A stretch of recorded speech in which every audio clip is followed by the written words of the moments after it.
Hello and welcome back to Geeky Port, your safe harbor in the world of nerddom. Tonight we're going to be continuing our discussion about mythological monsters and folkloric fiends. Today we're going to be talking about devils and demons.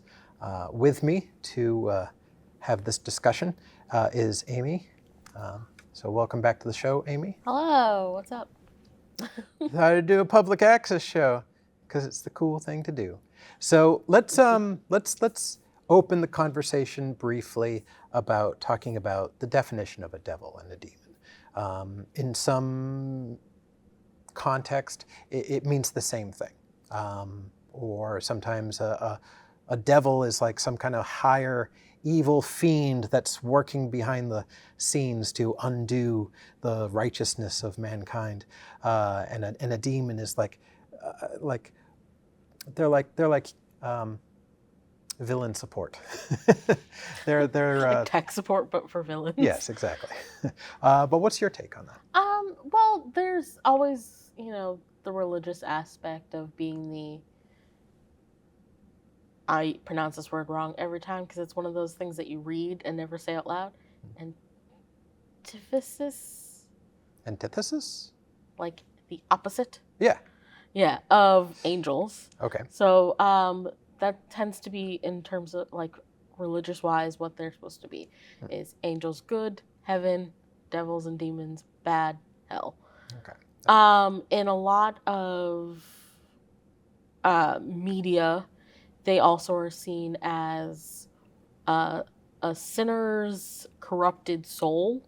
So they started as human, they died, went to hell, their soul became corrupted by whatever happened down there through the many levels, and they became a demon. And that's probably what I would go for. That's interesting. Just because they were pulled into the dark side, and then for all eternity they have become an agent of the devil.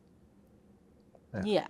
Even though there might be like many devils, there is like, of course, I'm just going with the Judeo-Christian example. I don't think I am fit to talk about Hinduism or Buddhism or any other like religion that has like a central like evil character, like an antagonist in their spirituality. But from a Judeo-Christian point of view, Lucifer was once God's chosen, like beautiful angel, and because of the sin of pride, he fell from grace and became the devil.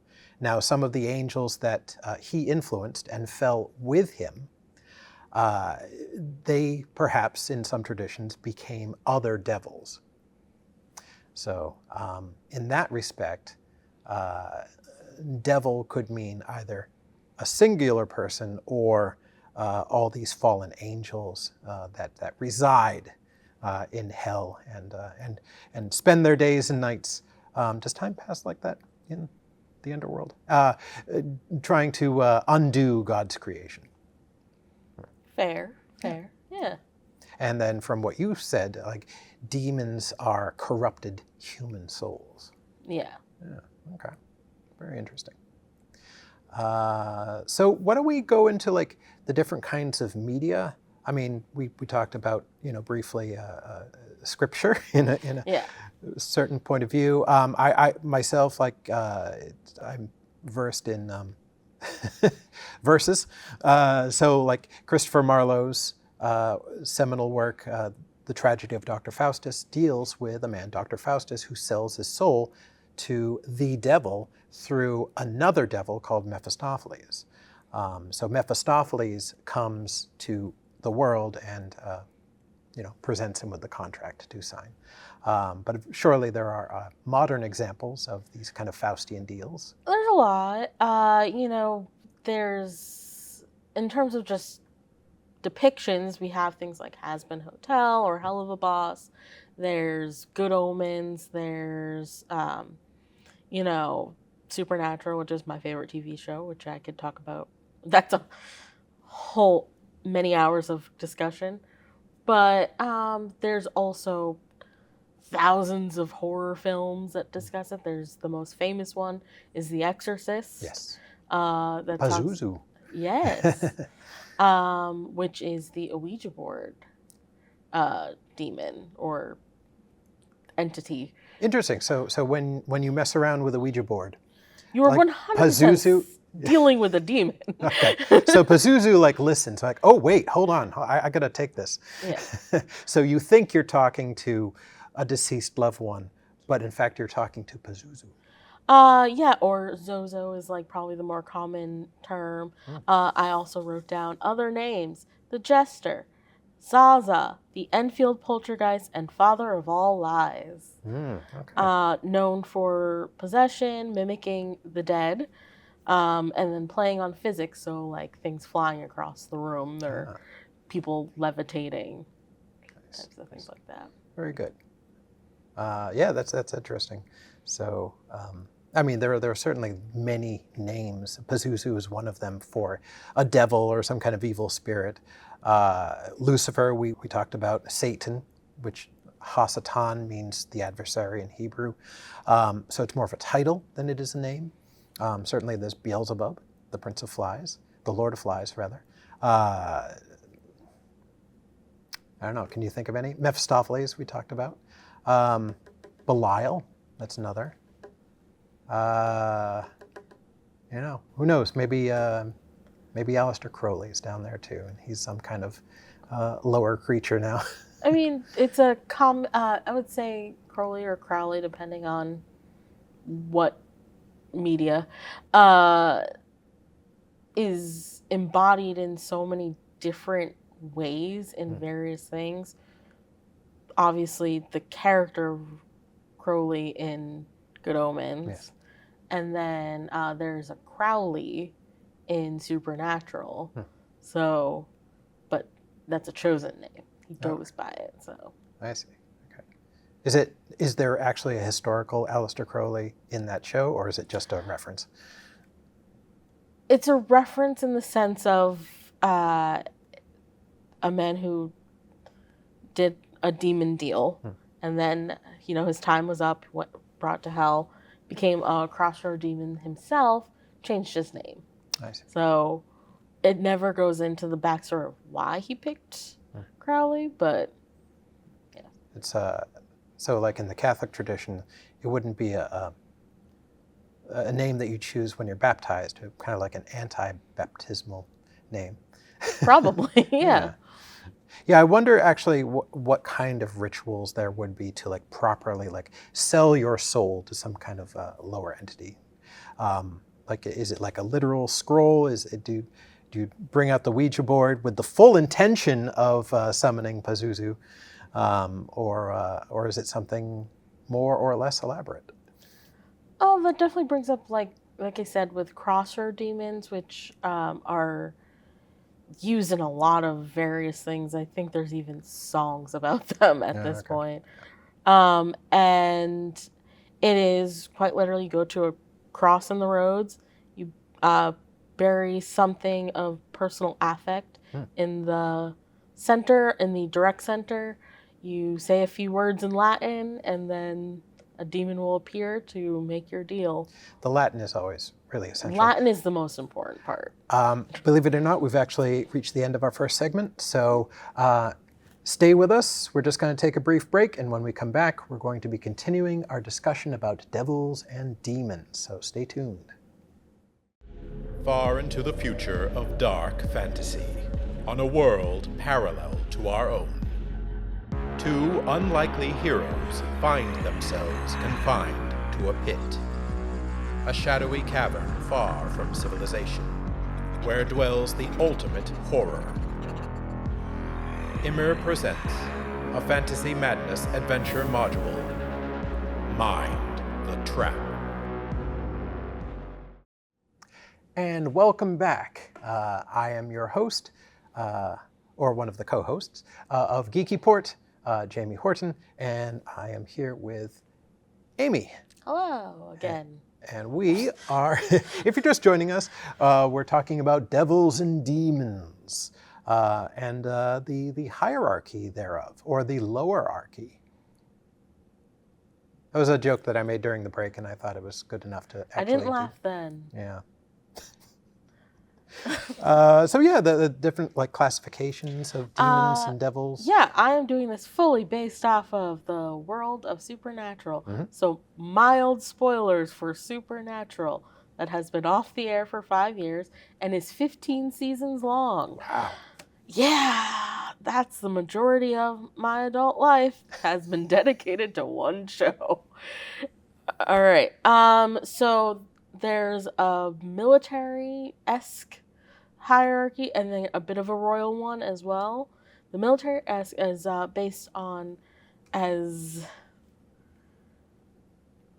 interesting, we'll say, as it sounds, kind of on eye color. So what you would think when you think demons is black eyes or something like that, but then there's the white-eyed demons, which are second to Lucifer. They're ancient. That would be Lilith, who's the first demon, as well as Alistair, who's the Grand Torturer. So the guy for the rack type of thing. That's a great title. Grand Torturer, yeah. There's the yellow-eyed demons, which are kind of like generals. There's Azazel, who would manipulate and control dreams. There's Asmodeus, who was a shapeshifter. Ramiel and Dagon, which there was very little actual information about what they actually do. But they all have various forms of immortality to the normal, like, ways you would banish or kill a demon. Okay. So some, like, are impervious to salt. Some are impervious to exorcisms. Some various things like that. There's red-eyed demons, which are the deal makers. So crossroads demons, and they are, that would be like Crowley, who I'd mentioned before, who's originally named Fergus MacLeod. And then there's also Guy, who was a love spell demon. All of his deals were very much, hopeless romantics, hoping to make someone love them. So like an evil Cupid. Kind of, in a way. And then my favorite little, not spoiler, but little Easter egg is Snooky being a crossroads demon. Interpret how you want for that. But is they her got name her. Snooky? Yeah, like no, in the show? Okay. she's playing Snooky herself. the Snooky, yeah. Yeah, she's playing Nicole Polizzi Snooky. Then there's the black-eyed demons, who are the masses, the soldiers. There are some that are kind of considered specials, who are a little bit stronger. They're a little more, their powers are a little stronger. Those would be the embodiments of the 7 deadly sins. And Samhain, is that how you pronounce it? Samhain. Right. Is how they pronounce it in the show, and I know that's wrong. I think the Gaelic way to pronounce it is Samhain. Samhain, yeah. They also have 2 demons, Meg and Ruby. Then there's the Knights of Hell, which are black-eyed demons, but they are trained by Cain, who was the first Knight of Hell, because he was the first murderer. He invented murder. Yep. And he was the one who trained the Knights of Hell. And another one who would be a Knight of Hell would be Abaddon. Then the royal hierarchy is the king or ruler of hell, which originally Lucifer. And then on the show, there's various vies of power for different people taking over. There's the princes of hell, which are the next at the throne, even though technically it never ever falls that way. And then there's the ruler of the crossroads, which is the person, or the king of the crossroads, who's the person who's in charge of all the crossroad demons. Interesting. Yeah. So these were all played by very specific actors. They weren't like CGI effects and all that. Nope, they are all human vessels. Okay. Otherwise, there is a bit of an effect where so when an exorcism happens, or when they're escaping a vessel for whatever reason, it's like kind of like black smoke type of thing. But they have to take a human host to interact with people on the mortal plane? Correct. Okay. The only place where they can appear human without doing that, without possession, is in hell itself. Okay. Interesting. So it's similar to The Exorcist, where you never actually see Pazuzu. You see Pazuzu's effect on Reagan. Yeah. Yeah, interesting. So it's you need to have that possession aspect in order to manipulate things in the real world, or the mortal world. I guess hell is real in that respect. Do you ever get to see like the underworld? Is it Yeah. like a cave with like pools of lava and blood? So for the most part, it's when they show it, it's very much like cavernous, cave-like. It looks like underground, like you were walking through dungeons and stuff like that. And then at one point, one of the people who vies for power turns it all into queue lines. Okay. Because nothing is more hell-like than just standing in an endless line. That's very true. And Yes. when you get to the front, it ends up being the back. Oh, Yeah. I like it. Well, yeah, to be tortured for all eternity means to, think that you're going somewhere when in fact you're not. You're just going in circles and everything is fruitless and there's never an end to anything. So yeah. So is it ever addressed in Supernatural what earns damnation? It's usually it's not Like a mortal sin, as the Catholics would say? Yeah, mortal sins as well. There's no definite like you did this, like you didn't eat your vegetables, you're going to hell type of thing. But there is obviously anyone who has made a Crossroads deal. It's 10 years, I believe, and then the hellhounds come and drag you to hell in a horrific and terrible way. Wow. It's very disturbing. And but then there's also people that they like hint at, like people you expect to be there, like politicians or lawyers type of thing. Right. And other people who are infamously bad. Yeah, people that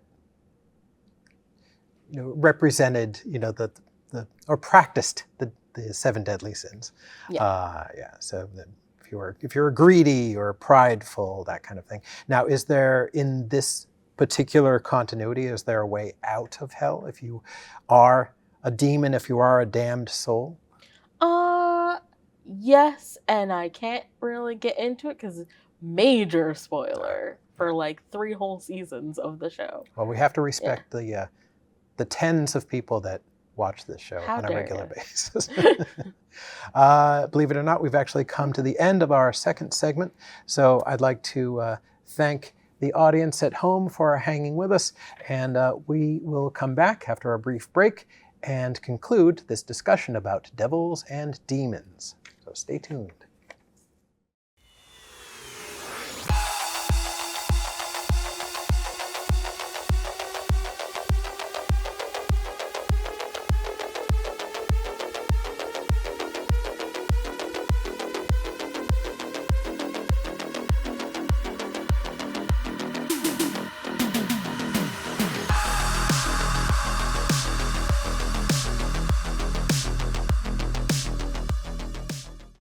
This is our third and final segment. And joining us this evening for the third segment is Maxie. Hello.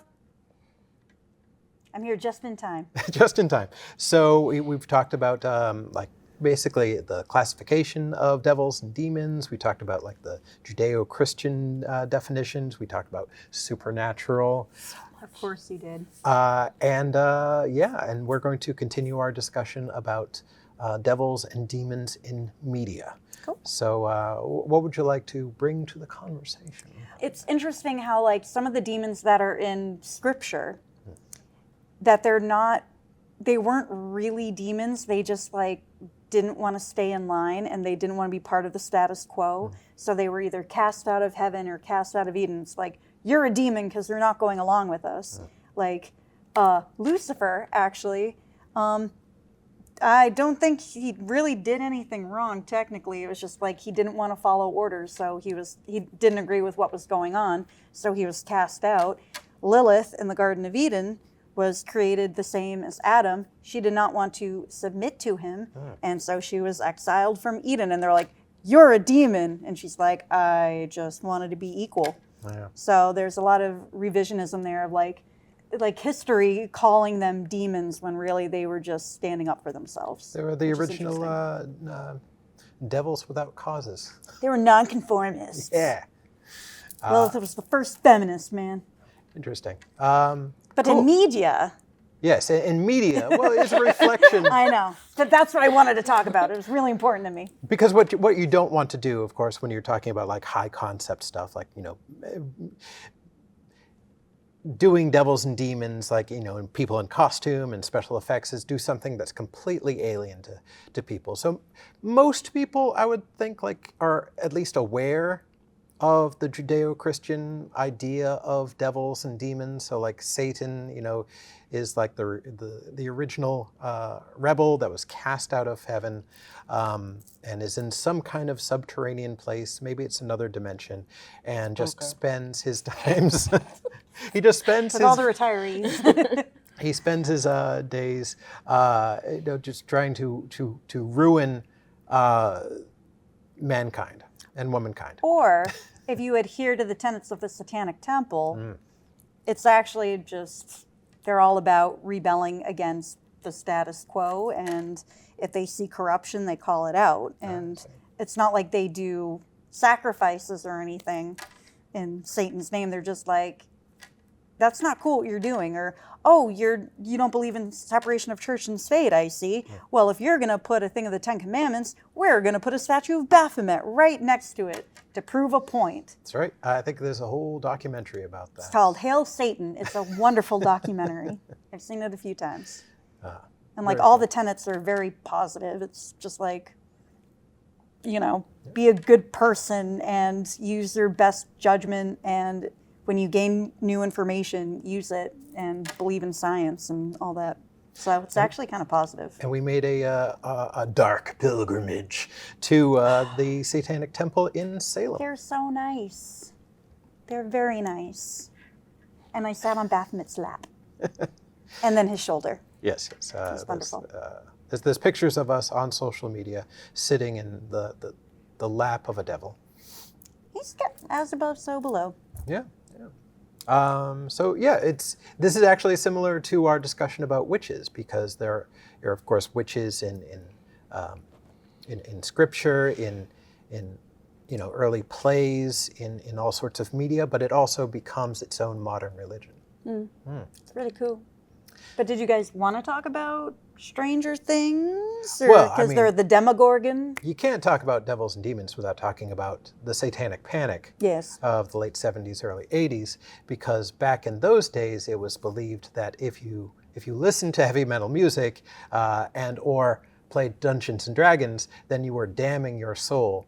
And it became a whole big thing, unjustly damned by the media and psychologists of the time. So I was part of it. I played Damning your soul to the basement of your house. and it was all like With all very, the cool kids.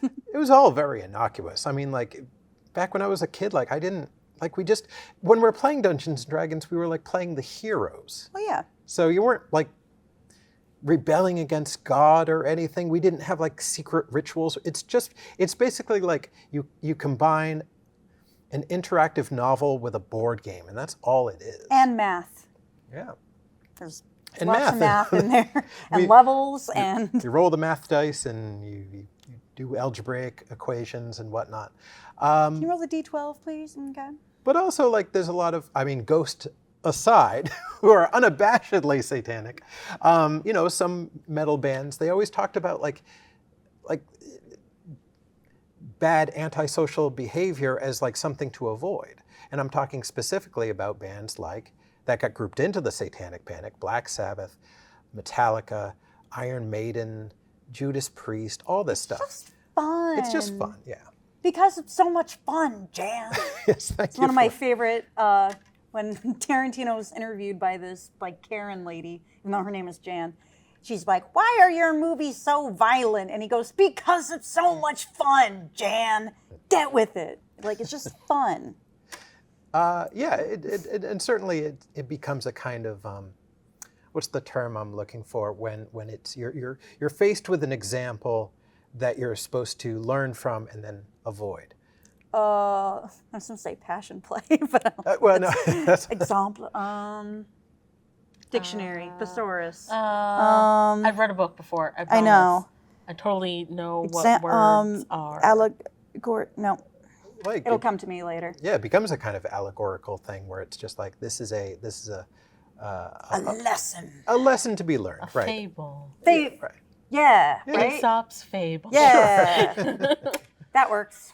Right. In that respect, I think like in some media, a character lives their life in a bad way, and like devils and demons like come after their soul, but you're supposed to learn from that and say like, well, no, you should actually like be a good person. And I'm not saying like even from like a dogmatic religious point of view, you shouldn't like murder and steal and whatnot. But a lot of it is rooted in religion of like, stay in line, Yeah. do this, don't be a baddie, because I'm saying that this is what makes it good.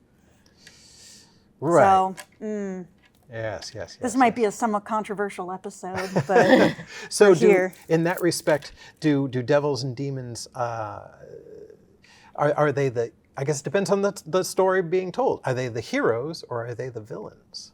Right? Yeah. Are they these righteous rebels, or are they something that should be avoided because they represent these like toxic, terrible qualities in humanity? I think as society progresses and we look back, it's like, oh, they weren't evil like we thought. They just were independent. And, we were taught growing up like, no, these are the rules you have to follow. And if you don't follow those rules, you're evil. Yeah. And so now it's like, oh, we're all thinking for ourselves a little bit more now. And it's like, oh, in retrospect, they had some points there. Well, But like we also, promised. evil demons look cool, though. They do. Like the Demogorgon. And they have lovely horns. Well, thank you, Maxie, for your last word. It's the last word, trademark. We're trademarking it. So we have to wrap up this particular episode. I'd like to thank you, the viewer, our one viewer, for watching this particular episode, and tune in again for another exciting episode. With me was Maxie and Amy, and you've been our lovely audience. So thank you for watching, and good night. Geeky Boy.